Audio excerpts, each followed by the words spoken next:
پاکستان مسلم alliance بنانے کی کیا ضرورت پیش آئی آپ کو؟ بسم اللہ الرحمن الرحیم. آپ نے بڑا اچھا سوال کیا. پاکستان مسلم الائنس بنانے کی جو مین وجہ ہے وہ یہ کہ پاکستان پہ ہم دیکھ رہے ہیں کہ گزشتہ 72 سالوں میں 1% لوگ اس ملک کے اقتدار پہ چھائے ہوئے ہیں، اور یہ ایک ایلیٹ کلاس ہے جس کی وجہ سے عوام کو، خصوصاً غریب اور متوسط طبقے کو جمہوریت سے جو فائدہ ہونا چاہیے تھا وہ فائدہ نہیں ملا، اور آج تک یہی لوگ، انہی کے خاندان والے اس ملک پر حکومت کر رہے ہیں، اور یہ انہی کے بچے اور رشتہ دار اعلیٰ ملازمتیں انہی لوگوں کو ملتی ہیں.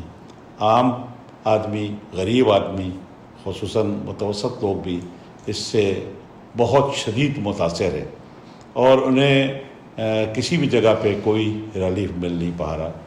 اس جد و جہد کے لیے ہم نے مختلف جگہ پہ بہت کام کیے، لوگوں کو آگاہی دی. پاکستان مسلم الائنس بنانے کا مقصد یہ ہے کہ لوگوں کو آگاہی دی جائے کہ اپنے حقوق حاصل کرنے کے لیے اور اس ملک میں اقتدار حاصل کرنے کے لیے غریب آدمی کو اور خاص طور سے متوسط آدمی کو، دونوں کو مل کر اتحاد کرنا ہوگا، اور اس 1% جو ظالم ٹولہ اس ملک پہ حکمرانی کرتا چلا آ رہا ہے اس سے نجات حاصل کرنا ہوگی.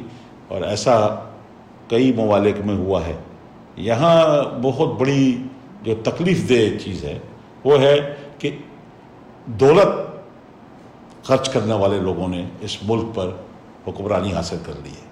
یا جمہوریت میں جو پیسہ خرچ کرتا ہے، جو رقم خرچ کرتا ہے، وہ پیسے کے زور پر جمہوریت ختم ہو گئی ہے، اور پیسے کے زور پر وہ اقتدار میں آ جاتا ہے. یہ بہت بڑا المیہ ہے میرے ملک کا، 22 کروڑ عوام کا، جن کے پاس پیسے نہیں ہیں، اور لوگ کوشش کرتے ہیں. آپ دیکھیں ہر حلقے میں بڑے مخلص سماجی ورکر لوگ کھڑے ہوتے ہیں، لیکن جیت نہیں پاتا کیونکہ دولت نے جمہوریت کی جگہ لے لی ہے. یہ بڑی افسوسناک بات ہے. اگر یہ اور عوام کو نکلنا پڑے گا کیونکہ جب وہ اقتدار میں آتے ہیں کروڑوں خرچ کر کے تو اربوں کمانے کے لیے آتے ہیں. جب آپ لوگ ان کے پاس اپنے کاموں کے لیے جاتے ہیں، ان کا ووٹر جاتا ہے، وہ کہتے ہیں میں تمہارے ووٹ سے تھوڑی آیا ہوں، میں نے تو کروڑوں روپے خرچ کیا ہے، میں تو کروڑوں روپے لگا کر آیا ہوں. تو یہ ظالم اور جابر لوگ اسی طرح مسلسل ہم لوگوں پہ ظلم کر رہے ہیں. اور اس لیے جب بھی کسی معاشرے میں دولت اوپر آ جائے گی، پیسے کے بل بوتے پہ چیزیں آپ حاصل کریں گے، تو پھر جمہوریت تو نہ ہوئی نا.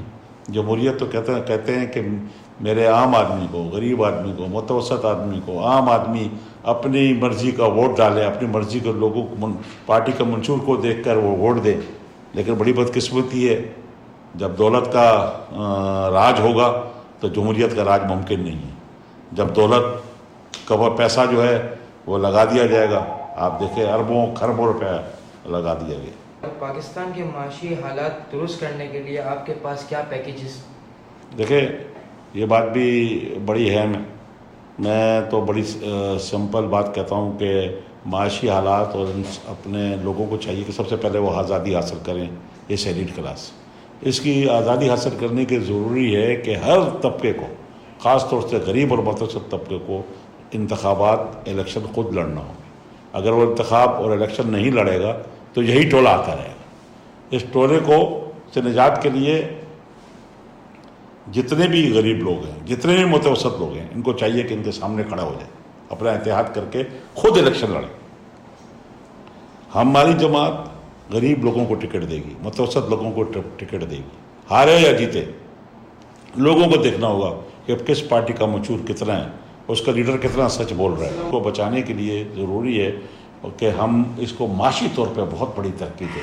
اس ترقی دینے کے لیے ہمارے پاس بڑا آسان کام ہے کہ ہم ٹریڈ کو آزاد کر دیں.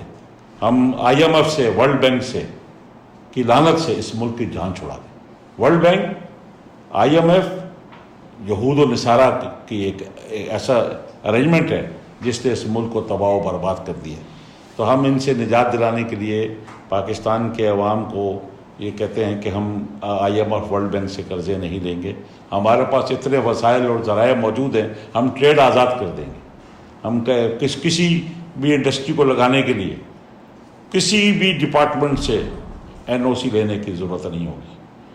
جب آپ انڈسٹری آزاد کریں گے، NOCوں کے چکر میں لوگوں کو نہیں ڈالیں گے، تو آپ جب انڈسٹری لگے گی تو آپ دیکھیں لاکھوں کروڑوں لوگوں کو ملازمتیں ملیں گی. اسی طرح آپ بینکوں میں آپ دیکھیں کہ حالت بری ہے، بینک لون نہیں پے کر پا رہے، لوگوں کو قرضات نہیں مل رہے. دنیا میں آپ دیکھیں ہمارا جو دین نبی اکرم صلی اللہ علیہ وسلم 1400 سال پہلے لے کر آئے، جس کے اندر واضح طور پہ کہا گیا کہ وہ معاشرہ چل نہیں سکتا جس کے اندر سود ہو. آپ دیکھیں کہ سود کے نظام کو ختم اگر آپ کریں گے، آپ دیکھیں امریکہ اور سعودی اور UK اور یورپین یونین نے آج سود کو صفر کر دیا ہے. وہ اس نتیجے میں پہنچے کہ سود کے بغیر جب تک سود نہیں ختم ہوگا، معاشی طور پہ کسی بھی ملک کی صورتحال بہتر نہیں ہوگی. ہم انشاءاللہ تعالی 0% سود رکھیں گے. ہم کوئی بھی پارٹی جو کاروباری لوگ ہو گئے یا انڈسٹری لگانے والا، ان کو 0 سود کے اوپر قرضے ملیں، وہ اس ملک میں انڈسٹریز لگائیں. کسی قسم کی NOC کی ضرورت نہیں ہے. ٹریڈ آزاد کریں گے. جتنا پیسہ آپ بینکوں میں رکھنا چاہیں، نکالنا چاہیں، یہ اسلام کے اندر دین میں کسی کی اجازت ہی نہیں ہے. جتنا پیسہ رکھے نکالیں، ان پہ کوئی پابندی نہیں ہوگی، کسی قسم کے ٹیکسز نہیں ہوں گے. اسی طریقے سے ہم چاہتے یہ ہیں کہ جو عورتیں ہیں اور 12 سال سے کم بچے ہیں، ہمارے دور میں انشاءاللہ جو ان کو بس کے کرائے اور ریلوے کرائے ان سے نہیں لیے جائیں گے، کیونکہ یہ ان کو بالکل ان کو اس سے امیونٹی ہوگی، ان کو اس پہ کرائے نہیں دیں گے. ہر شخص کا دنیا کے اندر ہے، تاریخ ہے، دین بھی اس چیز کی اجازت دیتا ہے کہ یہ حکومت کا کام ہے کہ وہ معاشرت کے ساتھ ساتھ ہر شخص کے سر پہ چھت ہونا چاہیے. ہم انشاءاللہ تعالی ہر شخص کو ہم جھوٹے وعدے نہیں کریں گے، لیکن جب معاشی طور پہ ملک ترقی کرے گا، ٹریڈ ترقی کرے گی، انڈسٹری ترقی کرے گی، امپورٹ ایکسپورٹ آزاد ہوگی، ہم FATF کے پابندیوں اور IMF ورلڈ بینک کے پابندیوں سے جب آزاد ہوں گے تو دیکھنا ملک کیسے ترقی کرتا ہے. جب آپ یہود اور نصارہ IMF اور ورلڈ بینک کی مرضی سے آپ اس ملک کی پالیسیاں بنائیں گے تو یہ ملک کے لوگ اور عوام کب آزاد ہوئے؟ 72 سال پہلے جو ہم نے انگریز سے آزادی حاصل کی تھی، وہ آج بھی اسی طریقے سے ہم مقید ہیں، قید ہیں. پاکستان کے عوام قید ہیں. کوئی پالیسی آپ اپنی مرضی سے نہیں بنا سکتے. اسٹیٹ بینک دیکھ لیں، فائنانس منسٹر دیکھ لیں، آج تک اس ملک میں ان کی IMF اور ورلڈ بینک کی مرضی سے آتا ہے. قرضہ لینے والا اور قرضہ دینے والا دونوں ایک ہی ہو گئے. جو انہوں نے بندے ہمارے یہاں 72 سال سے بڑھاتے چلے آ رہے ہیں فائنانس منسٹری میں اور اسٹیٹ بینک میں، وہ ان کی لوگ ہیں جو ان کے پاس نوکریاں کرتے تھے. آج وہ ہمارے ملک میں بیٹھ کے نیگوشیٹ کرتے ہیں تو ان کو اپنی مرضی کا انٹرسٹ، اپنی مرضی کے ٹرمز اینڈ کنڈیشن پر ہمیں قرضہ دیتے ہیں. ہمیں اس سے نجات حاصل کرنا ہوگی. ایک دفعہ کڑوا گھونٹ پئیں گے.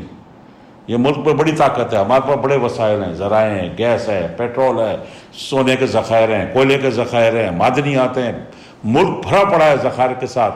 بس بڑی مشکل یہ ہے کہ عوام ہماری شیر ہے، عوام میں طاقت ہے. بدنصیبی سے ہمیں لیڈرشپ نہیں ملی. ہمیں لیڈرشپ ملے گی، شاید قائد اعظم محمد علی جناح کی زندگی وفا کر جاتی، لیاقت علی خان کی زندگی وفات کر جاتی تو ہمارا ملک شاید ٹریک پر چڑھ جاتا. ہندوستان چل گیا نا، اربوں خربوں روپیہ. چائنا چل گیا، یہ ہمارے سے چائنا ہم سے بعد میں آزاد ہوا، کوریا ہم سے بعد میں آزاد ہوا. ترقی کے اندر آج دنیا میں سب سے نمبر 1 پہ. تو میں آپ کو ہمارے پاس ہم جو بھی سمپل بات اپنے ملک کے مفادات کو دیکھ کے اپنے ملک کے ٹریڈر اور انڈسٹریز کو آزادی دیں گے اور جس میں وہ فریلی ہو کے کام کریں گے، ان پر کسی کی پابندیاں نہیں ہوں گی. ایسا نہیں ہوگا کہ انکم ٹیکس کا ڈپارٹمنٹ آ رہا ہے. دیکھیں 85% income tax at source Pakistan کے عوام دیتے ہیں، خود دیتے ہیں، حکومت کی مرضی کے بغیر دیتے ہیں. 15% کے لیے 22,000 فیڈرل ریزرو والے بیٹھے، فیڈرل بورڈ آف ریونیو 22,000 افراد بیٹھا ہے 15% ٹیکس دینے کے لیے. تو کیسے؟ جب تک عوام کو یہ یقین نہ ہو چلے کہ میں جو ٹیکس دیتا ہوں وہ رقم عوام پہ خرچ ہوگی، لوگوں پہ خرچ ہوگی، لوگوں کو یہ آزادی ہو کہ مجھ پر کوئی تلوار لٹکی نہیں ہوگی، مجھے معمولی سی غلطی اور سرزنش کی صورت میں قید و پابند کر دیا جائے گا. پالیسیاں آپ بناتے ہیں، اب حکومتیں جو بھی آتی ہیں وہ ایسے اس طرح کی پالیسیاں بناتے ہیں کہ اگر لوگ ان کی جن بھی اداروں کو، جن بھی لوگوں کو، جو بڑے لوگ ہیں جو اس ملک کے کرتا دھرتا رہے، آپ ان سے بدلے لیتے رہیں گے تو ملک آگے ترقی نہیں کرے گا. ہم ان سب کو بچانے کے لیے اپنے عوام کو متحد کر کے اور اس قسم کی پالیسیاں بنائیں گے جو آزادی کے ساتھ لوگ کام کر سکیں، تو آپ دیکھیے گا ملک کیسے ترقی کرتا ہے۔ اس پہ کوئی پابندی نہیں، کتنا پیسہ یا پاکستان سے بھالے، ایسے کوئی پابندی، ٹریڈ فری ہوگی، ایسی ہوگی جیسے دنیا کے دوسرے ملکوں میں ٹریڈ فری ہے، دبئی، سنگاپور، ہانگ کانگ، تو کیا کوریا، ان ملکوں میں ٹریڈ فری ہے، جاپان میں ٹریڈ فری ہے۔ پاکستان کو کیا پرابلم ہے؟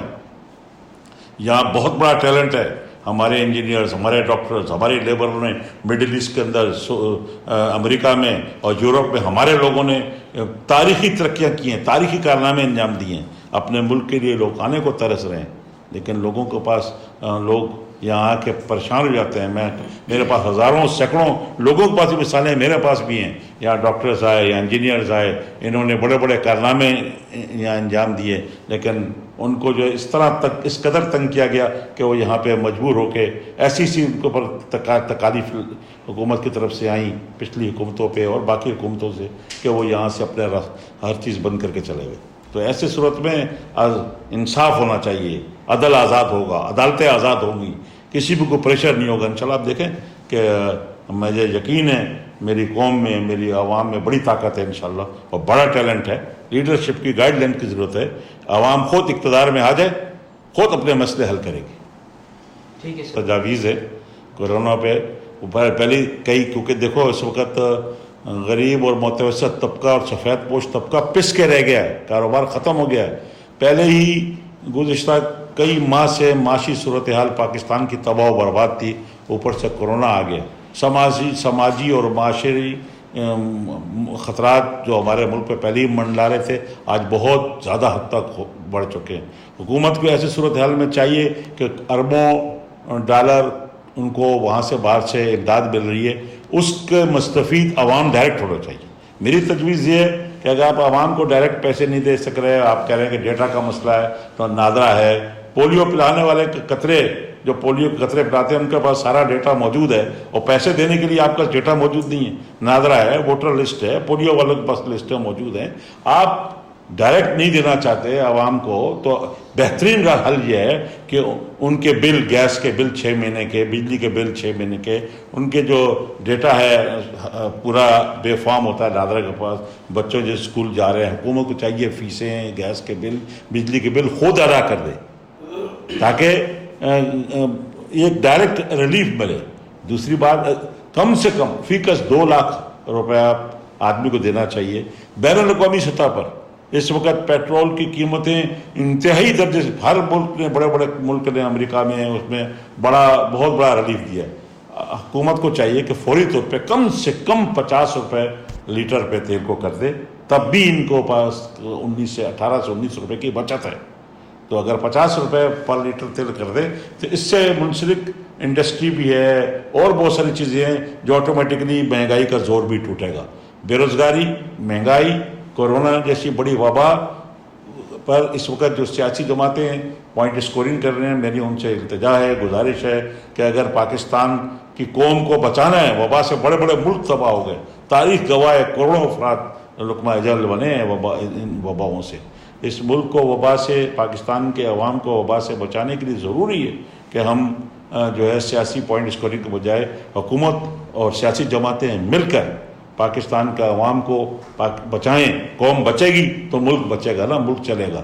اگر آج قوم کو خطرہ ہے، ملک الحمدللہ مضبوط ہے، لیکن قوم اس وقت بہت بری صورتحال پہ۔ پاکستان کے عوام کے لیے میرا پیغام ہے کہ یہ وہ وقت ہے جب ان کو چاہیے کہ وہ مل کر ایسے، خاص طور پہ کورونا وائرس کا وقت، وہ جو ہے وبا سے بچنے کے لیے وہ تمام تدابیر اختیار کریں، خاص طور پہ سینیٹائزر، یا اپنے گھروں میں بار بار ہاتھ دھوئیں، ہیں جو بار بار ٹی وی پہ چینلز کے اوپر اور اخبارات میں بتایا جا رہا ہے۔ جو میں ایسے وقت میں خاص طور پہ جو حفظان صحت سے تعلق رکھنے والے کارکنان ہیں، ڈاکٹرز ہیں، نرسیں ہیں، جو لوگوں نے سپر مارکیٹس پہ لوگوں نے جو دکانیں کھول رکھی ہیں، جو ٹرک ڈرائیورز تحصیل کا کام کر رہے ہیں پورے پاکستان بھر میں، اور جتنے وہ لوگ جو کہ سروسز سے متعلق ہیں اور حکومت کے لیے خدمات دے رہے ہیں اپنی جان کی بازی لگا کر، اپنی جان جوکھوں میں ڈال کے. ان تمام لوگوں کو میں ان دل کی گہرائیوں سے خراج تحسین پیش کرتا ہوں اپنی پارٹی کی جانب سے, اپنی جانب سے, کہ ان کے کردار کو دیکھتے ہوئے لوگ اس کو بہت قابل ستائش نگاہوں سے دیکھ رہے ہیں. اور لوگوں سے میری گزارش ہے کہ وہ اس وقت متحد ہو کر کوشش کریں کہ جو ہے جن چیزوں کو کہا گیا ان سے دور رہے, اور کوشش کریں کہ جن کسی کو بھی کوئی اس قسم کی بیماری آئی ہوئی ہے اسے ڈرے نہیں, ان کو بھی ہمت بڑھائیں اور پاکستان کو, ملک کو, قوم کو بچایا جائے. بہت شکریہ. ناظرین, جیسے کہ آپ نے دیکھا, ہم نے آپ کو پی ایم اے کے چیئرمین امان اللہ خان پراچا صاحب سے بات کروائی. کیمرہ مین عزیر میمن کے ساتھ reporter Hammad Waswari, C M news Karachi.